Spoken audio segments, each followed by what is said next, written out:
তো মক্কায় সবচেয়ে বড় কুস্তিগিরের নাম ছিল রুকানা। কি নাম? সাহাবারা বিশ্বনবীকে কখনো রুকানার কাছে যেতে দিত না।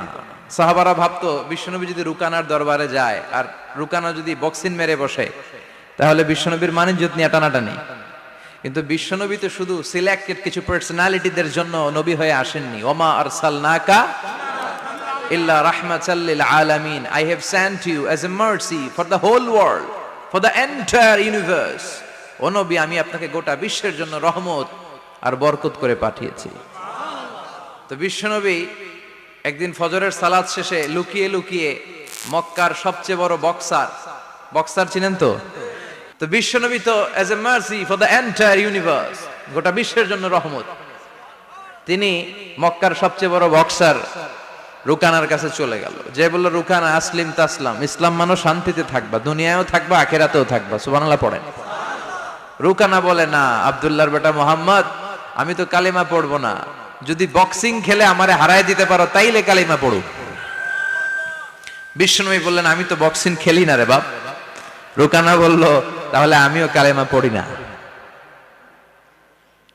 বিশ্বনবী রাজি হলেন। অবশেষে ভাবলেন, আমি বক্সিং খেললে একজন যদি জাহান্নাম থেকে জান্নাতি হয়, বক্সিং খেললে সমস্যা কই?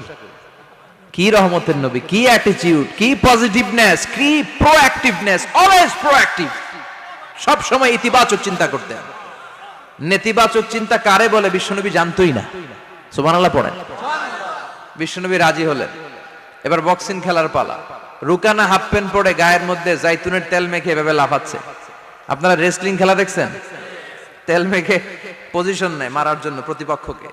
তো বিশ্বনবী তার পজিশন নেয় না, বিশ্বনবী দাঁড়িয়ে আছেন। রুকানা বলল, মোহাম্মদ, আমি লাফাচ্ছি, তুমি লাফাও না কেন? তুমিও লাফাও। বিশ্বনবী বললেন, না আমি লাফাই না, কারণ আমি সেলাইবিহীন লুঙ্গি পরি। সেলাই ছাড়া লুঙ্গি পরে যদি কেউ লাফায়, বাতাসে সতর খুলে যাওয়ার সম্ভাবনা আছে না নাই? কি লাজুক নবী ছিলেন, কেউ বিশ্বনবীর লজ্জাস্থান জীবনেও দেখে নাই।